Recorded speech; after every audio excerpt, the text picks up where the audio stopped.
거의 버림을 받았다라고 하는 걸 본인이 지금 절감을 하고 있을 것입니다.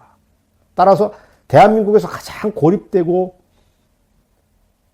외따로 떨어져서 최악의 심리적인 상황 속에 고립되어 있는 사람이 누구냐 하면 전 조국이라고 봅니다.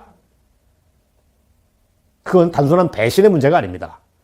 자신과 별도로 별동대를 거느리고 있던 백원우가 실세라고 하는 게 이미 드러났습니다. 그리고 조국이 민정수석으로 거들먹거렸던 조국이라고 하는 자가 시쳇말로 바지 사장에 불과했다고 하는 판단도 사람들이 하기 시작했습니다.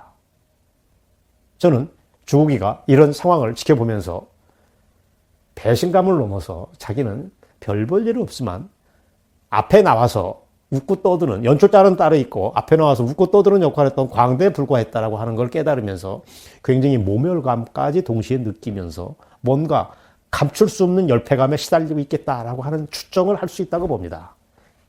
이게 자살 충동을 부추길 가능성을 저는 배제 못한다고 봅니다. 이런 상황을 방치해 두고 있는 게 누구냐? 바로 좌빨 세력이라고 저는 보는 것입니다. 조국이라고 하는 자는 어쨌든 관종입니다. 즉 관심종자인데 대중의 관심조차 끊겼다라고 하는 건 그 사람의 생명을 왔다 갔다 하게 만드는 중대한 사태 변화라고 하는 경고입니다. 이를테면 조국의 집이 있는 서초구 방배동 아파트 단지에서는 그동안 취재진이 진을 치고 있었는데 이제는 완전히 사라지고 철수해버렸다고 합니다. 검찰 청사까지 쫓아와서 장미꽃 다발을 들고 그걸 응원하던 못난이 지지자들도 자취를 감췄습니다. 조국이는 한때 그런 사람들이 번거롭거나 아니면 저승사자처럼 두려웠겠지요.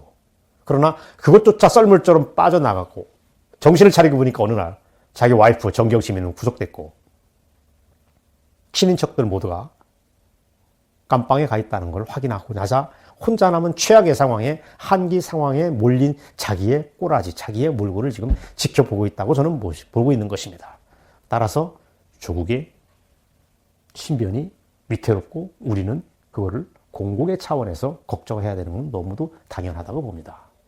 본래 저는 방송에서 밝혔지만 11월 전후라고 얘기를 했습니다. 그러니까 지금에 해당이 됩니다. 자살당할 수 있다고 방송을 했지만 그 가능성은 여전히 상존하고 있다고 말씀드리겠습니다. 조국 한 명을 죽여버리고 그래서 범죄 피의자에서 좌빨 세계의 영웅으로 띄워주면서 문재인에게 쏠리는 의혹을 차단해 주는 거고 그러면서 좌빨 정부가 오랫동안 꿈꿔왔던 이른바 잘못된 사법개혁을 순풍에 돛을 달게 만들어주는 상황이 조국 하나를 보내면 완성이 될 수 있습니다. 그렇게 되면 공수처법의 국회 통과쯤이야 식은죽 먹기가 됩니다. 저는 그런 음모를 우리가 지속적으로 경계해야 될 의무가 있다고 봅니다. 독자 여러분 아시겠죠? 조국 그자가 예뻐서 관심을 가지자는 게 아닙니다. 대표적인 강남 좌파의 몰락을 잘 음미해보고 그에 따른 상황 변동을 위해서 계속 주시하자.